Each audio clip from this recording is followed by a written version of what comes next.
Welcome to the Financial Freedom Secrets Show. This is your host, Jackson Milan, the Wealth Mentor, helping business owners create financial freedom faster by mastering the language of money. Want to see how well you're tracking towards financial freedom?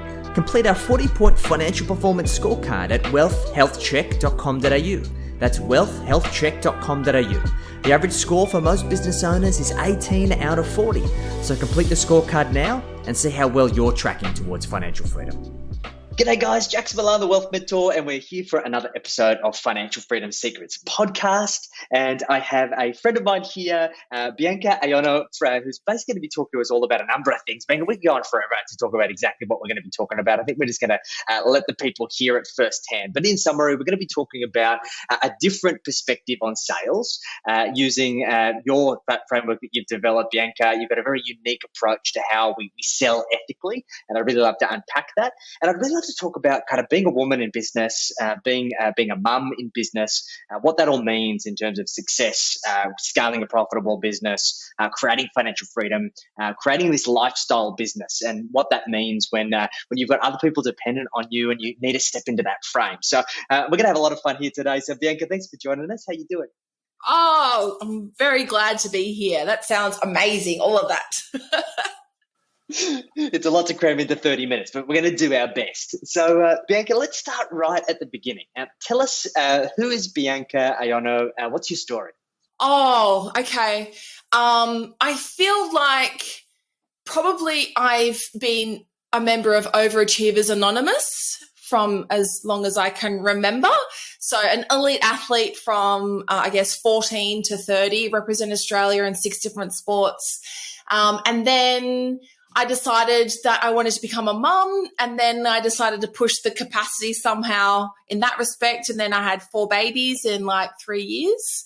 And what I've really been studying in that time, I've been a health and wellness expert, building, my own business, 6-figure business from the ground up.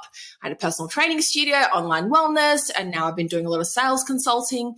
And it's been really fascinating with how my experience in both, peak performance as an athlete, and coming from a wellness background, I've had the privilege of seeing behind many 6- and 7-figure businesses and seen the cost that success, that somebody's relationship to sales really affects them in a holistic way. So I kind of come in when, they've got burnout, when they're really overweight, and a lot of those things. And I guess now in my sales consulting, it's actually more about relationships. It's about the things that they have built, or the things that they have built that become now this prison that traps them, or there's something or somebody that they love that's holding them from going back to the next level. And it's been really fascinating looking at the drivers that so many of us use when we're overachievers. And it so often comes from a place of not enoughness, of self-rejection, of like chasing that next win. And it does create really great externally manifested results. But when we're not doing it from an organic way, and especially becoming a mum and realizing you can't rush things, right? Like if you rush the gestation period, you might lose off a limb. You might forget to build the baby in eyes, right? So recognizing that part of organic, ecological, and sustainable growth. And I did that in my own personal training studio when I was really subscribed to the bigger, better, faster, make a lot of money. Like I was too good of a salesperson for my own good, and grew the business to this sort of juggernaut. And I ended up hating it. Like there was lots of things about it that I was a victim of my own success. I was a victim of my own sales power. So now when I go around, it's like I notice those little parts, little splinters of integrity that become chasms of consequence later on. When you track that back and you realize that decision that you made all the way back then, if only you had made a different decision, or if only you hadn't kept on making that pattern of decision, you wouldn't have found yourself so far off track. So much of what I do really is like alignment to yourself, your higher purpose, and ensuring that like the joy and you're using joy to fuel your business, to grow your business, And it doesn't come from a place of forcing or sacrificing. And, I really feel like that's when you're in your sovereign sales power, when you're in this magnetic flow. And when you're out of that, either, you're stuck and uninspired or in the friend zone, or often people are in the toxic sales zone when you're really great at making money, really great at making sales, but you start becoming beholden to the architecture, to the structure that you've built. And that's where I really enjoy unpacking those pieces and seeing, I guess, the blind spots that and the patterns, the limiting beliefs, the energetic relationship to sales that hold people in a stuck position, under a glass ceiling, and so much of it is like worried about pushing through it because what might I leave behind next? Wow. This is super powerful, and there's so much for us to unpack. And I'm sure people who are already listening, they're like, wow, hook, line, and sinker. So there's an interesting part here, Bianca, and I've heard this so many times. I'm sure you've heard it a lot of times as well, is that in business, there's a throwaway line that sales fixes everything. And right. I think so many entrepreneurs approach this from a tactical standpoint. If I just need to get better at sales, I need to learn better sales skills, better sales tactics. I need to be able to convince people to do business with me. And I observe this all of the time, that people who sell from a position of non-congruence, not selling like them, they find themselves in this trap where they're kind of like burning the candle at both ends, and inevitably they hit a kind of inflection point where it all comes tumbling down. And I have never really seen a lot of people approach sales from the same perspective you do. So from being someone who was a superpower salesperson, getting this great success, building this behemoth, and realizing that it was kind of empty and fruitless, what was the point where you realized that you had to find a different way? And talk us through that thought process. What really discovered, one of my first mentors taught me about the principle of be, do, have, if you've been familiar with that a lot of times we look on the outside and we see the effect, and then we try to reverse engineer and do the thing that they're doing so that I can have the thing that they're having.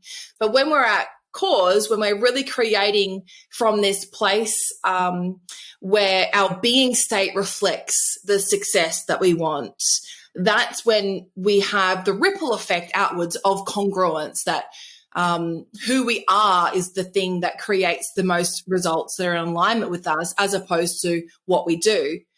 When I realized I'd built up this huge business that I was trying to sell, and then nobody could match the level of freneticism, anxiety, just scaffolding of all these sort of, brilliant heroic saves that I'd done, and realizing that that was not a saleable asset because I had just built the external manifestation of my not enoughness, of my scarcity, of my lack, of my driving.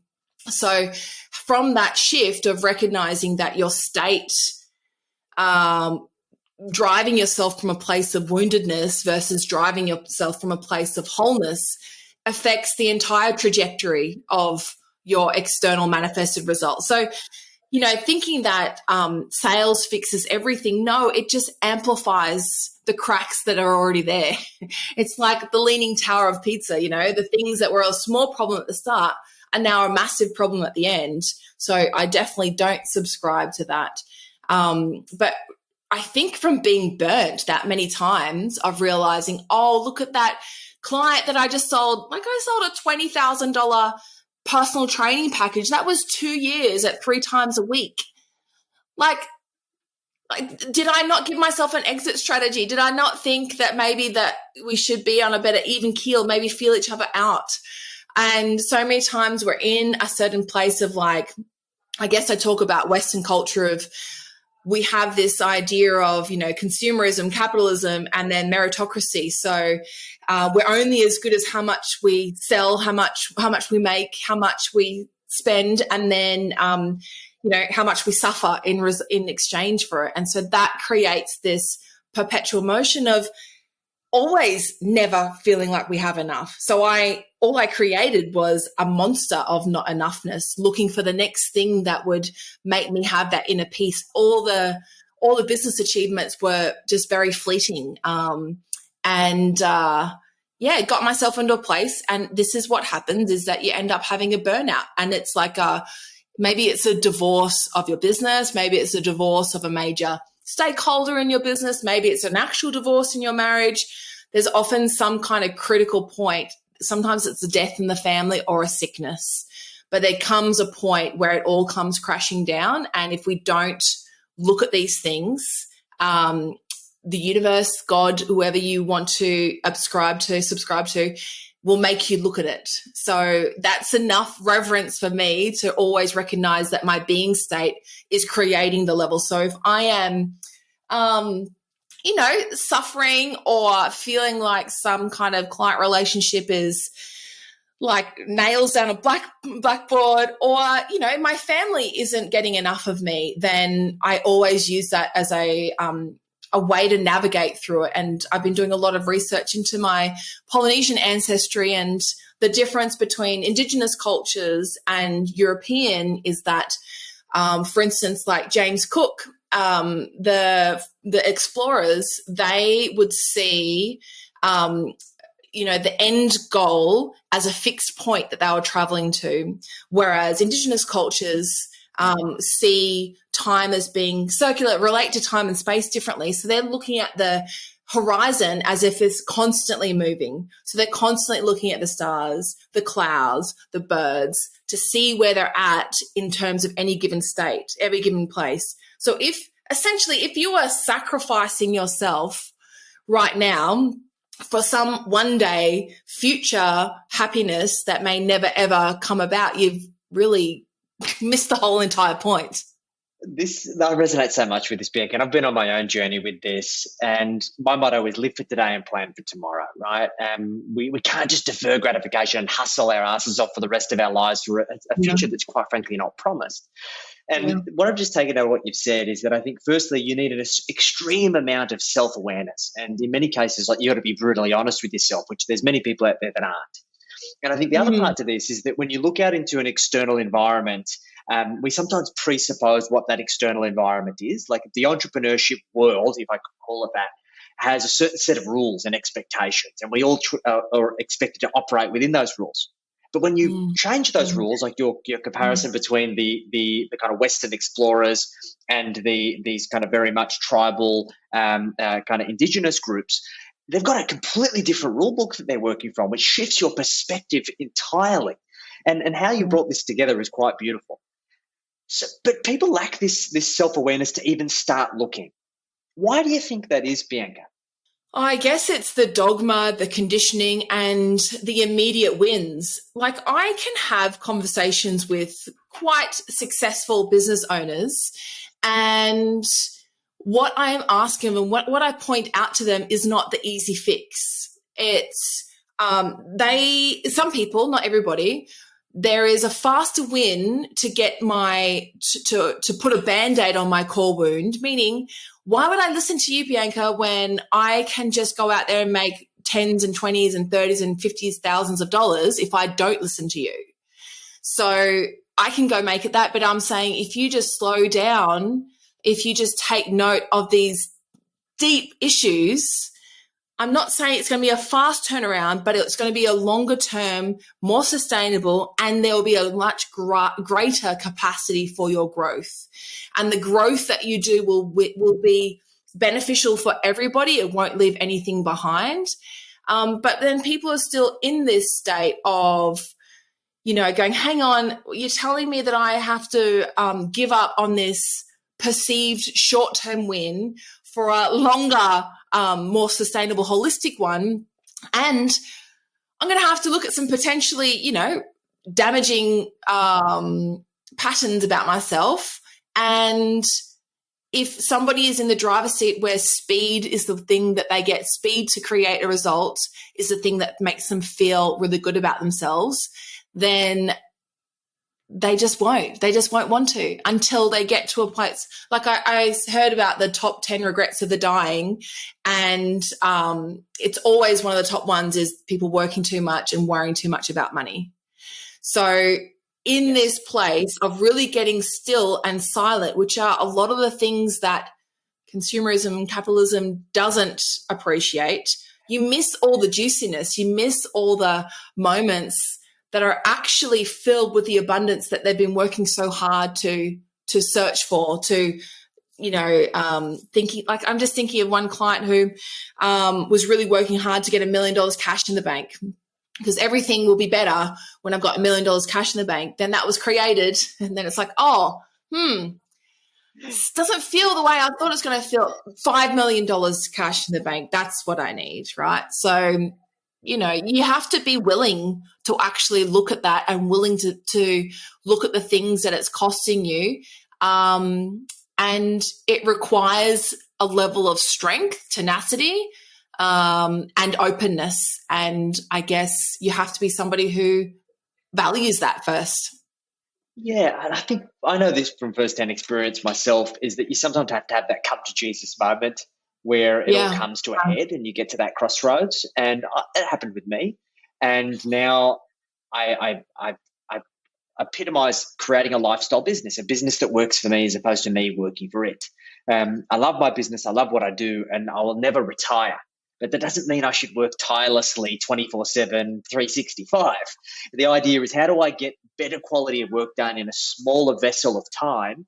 Because time is finite. It's our most valuable resource. And we use the time we've got available. So if I constrict the amount of time, I can be more effective with how I invest that time. So I can spend time taking care of my animals and growing my gardens and creating impact and doing all the things that I want to do. Now, you're a mum of 4. You've got 3 triplets. What does creating a lifestyle business mean for you as a mum? That's a great question. What I notice is time is finite, but what we can achieve in time can be exponential when we are in the right state. So when we are really in our highest level of alignment to, I guess, soul mission, greatest mission here on earth, and also who's meant to receive that, who we're meant to work with in order for that to spill out. So I very much feel like the vitality that you receive from source, from spirit, is also the abundance it's the abundance and the joy that you feel within that's able to spill out into every other area in your life when you have that alignment. So a lot of my the way that I create my life is that I have to make sure I'm accommodating all the different parts that allow me to feel vitalized and aligned, which means I have my kids in daycare 3 days a week. They're going to go in 4 days next year. I have a nanny who comes once a week, and she does a bunch of, extra mum duties that it doesn't make sense for me to do. And I have a cleaning lady as well. So it's like I kind of really protect myself from the duties that make me feel bogged down and unresourceful, and I prioritize things like exercise, like walks in the forest, like hanging out with my dogs, playing my flute, learning music, singing, so that when I get in front of my clients, it creates a huge, massive ripple effect. I think I've heard something about something like 17 seconds of aligned attention can create 1,000 hours of output. So wow. I guess the comparison really is like, I'm a generator. I'm very, very good at doing a lot of work, and I have an enormous capacity, and that's been to my detriment in the past, because I'll just load that on. I'll run and I'll keep running, and I'm looking at my feet. I'm working so hard. And then it takes somebody to go, hey, look up. You're running in the complete wrong direction. So if I can get to a place where the attention, the time that I have is placed on things in my business that creates momentum outside of when my attention is placed on it. And a lot of that also is ensuring that I'm serving my clients at the highest possible level, the highest level of impact. I've had the privilege of working with Denise Duffield-Thomas, who's somebody described her as like the Kylie Minogue of the money mindset world in Australia. And, it was really amazing to be able to work with her, and her having tens of thousands and hundreds of thousands of people on her list. So I'm helping impact and help create and support her launching her creative genius out into the world. And that will help tens and hundreds of thousands of people. So in order for me to be at that state where I can hold space and have capacity for people who are already incredible high performers doing, amazing catalysts out there for good, I have to make sure that my daily practices are sorted. I'm eating well. I'm doing my emotional clearing. I'm getting centered. And that's really hard to do when you've got little grommets running around demanding your attention left, right, and center. So I think for a lot of women, stepping out of the patriarchal confines of asking for help in the home is a big journey. It's not once you've done it. Once you've done it and gotten over that part of that deservedness and that okayness. But I still notice, family members who are out in the country and they're like, who's that turning up? I said, oh, that's the cleaner. And he's like, oh, lives of the rich and famous, So those are like conditioning the paradigm that for a lot of women, thinking about themselves as this, golden goose. Like when you think that you're the golden goose and you're the matriarch of your family, your time is so precious, your energy, your resources are so precious. How can you make sure that you're at the front of your cruise liner, you're being the captain that's driving and has the most attention, the most powerful focused attention, and allow yourself to delegate all those things that aren't contributing? It's super powerful. Here's the thing about you, Bianca, that I've observed. You're such a passionate and purposeful thinker, speaker, and doer. And I can see like everything you talk about comes from like just this sense of being super passionate about what you do, and just the passion hangs off every word. And it's interesting in the space that kind of comes between our two worlds. Like I'm kind of like a very much traditional capitalist, but I try and have a very spiritual, purpose-driven view of that. I've done a lot of work in researching Stoicism and this idea between defining enough and extra. But then on the complete opposite end of the spectrum, I guess the world that you've come from, the very kind of spiritual kind of mindset industry, there's a lot of negative connotations about wealth and finance. And I find that there's a lot of people from that world who really struggle to bridge that gap of how can I be purposeful, soulful, spiritual, and also be wealthy. And that comes with a lot of baggage. So in your world, with your skill set, with your experience, Bianca, how do you perceive wealth and being wealthy? That's such an awesome question. What I notice on two ends of the spectrum is people who are really aligned in their professional lives and they are great at making money, but perhaps not aligned in their own personal sense. So therefore they don't give themselves the space to actually enjoy all the hard work that they've been creating.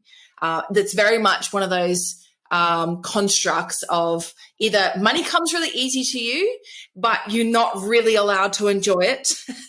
And the flip of it is that I'm really present, I'm really open, I'm really at one with my surroundings and what's important to me, and making money will get in the way of that, or making a lot of money will get in the way of that.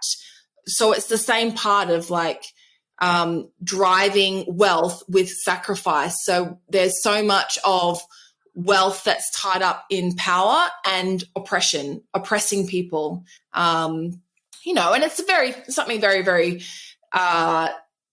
dear to my heart, being descended from colonizers and the colonized, and seeing what people do in the name of money and power and land and wealth.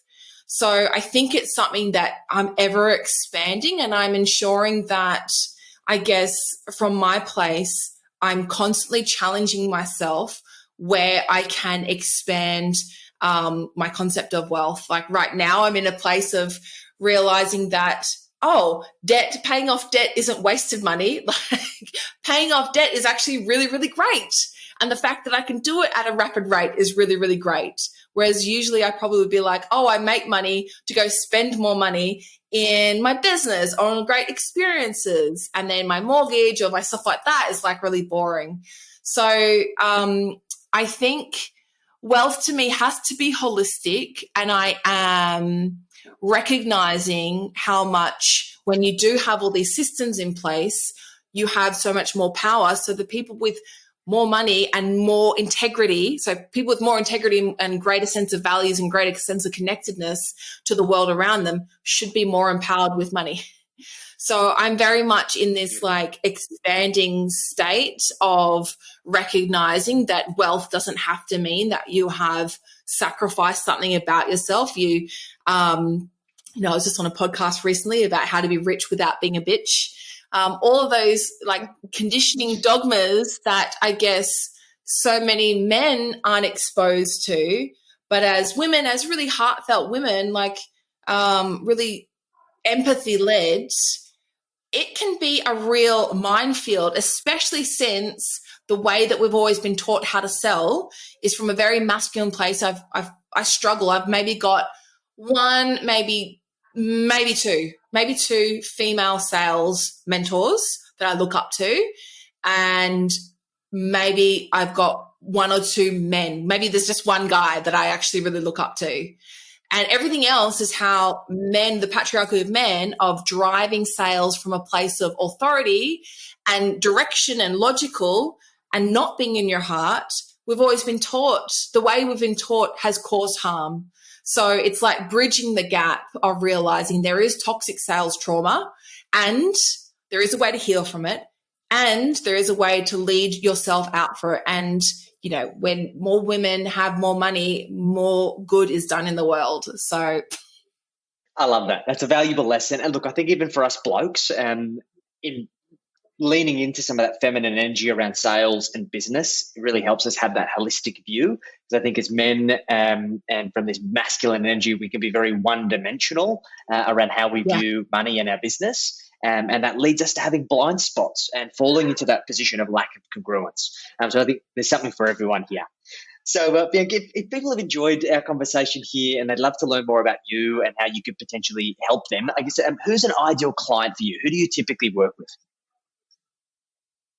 Oh, look, I am really, really loving the work I'm doing, which is a real business alchemy of alignment, of energetics, of seeing how yourself is interacting with the structures of your business, interacting with the entities, the sales process, the delivery, and your team and your market. So I've been doing amazing stuff with helping people like sell their boats, sell their businesses, break through to new levels of income with less effort. It's been really, really fun. But I think the one thing that somebody comes to me for is when they're on this precipice of a new adventure and something they love or someone they love is holding them back from really stepping out into that next level. And it's like other people might see you as a massive success already, but you know that you've still only like scraped the surface of what you've created. So, when you're on this new adventure and like this new leap, and you need that support and guidance to bust through those invisible glass ceilings of revenue, of profit, and even ensuring that you're not sacrificing your inner peace and your joy along the way. Those are the clients that get heaps out of working with me, and I love it. Awesome. Beautiful. That's great. And if they want to get in touch with you, Bianca, what's the best way for them to find you? Find me at onealignederentrepreneur.com/consult. We'll include that link in the show notes. So if we're going to come to a close here, Bianca, because I'm sure we could talk all day, would you have to give one last golden nugget to the listeners of the podcast? What would that golden nugget be? I really think that in this state where action and doing and just picking the ball up and run with it, that is so admired and honored. If you could just take a moment and go, who am I being before I make this decision, before I set myself off? And then how am I being? Because that will reset your whole compass along the journey. So much of what we get taught is in the space of our intellect and how can we architecturally, strategically design it and back, and reverse engineer it. It's like, just take a minute to drop into the stillness of your heart, ground your attention into the world around you and imagine yourself opening up to a higher possibility than even your human mind can conceive. And in that space, in that state of alignment, we bend time and space, we contract, we cut short the amount of effort and energy and time that we think needs to happen to create a result. And that's when you can drop in, you can find like short circuits to things. You can find the right strategy that you know doesn't make you suffer along the way. And just taking some time to make sure that you are taking good care of yourself and your journey before you set off on the journey. Beautiful. That's sage advice, mate. I appreciate all your wisdom and everything that you share and everything you do in the world. We need more people like you, and hopefully this can be a platform for you to create more impact. I know it's definitely given me some fresh perspectives on some of this stuff, so I appreciate you for that. So Bianca, thanks for taking the time with us today. Guys, this has been another episode of the Financial Freedom Secret Show. Remember, a good idea in theory remains exactly that, just a good idea until you put it into practice. So make sure you implement what you listened to today. If you enjoyed this episode, make sure you give it a like and a share with your network. Bianca, thanks again and look forward to catching up soon. Thanks so much, Jackson. Ka kite.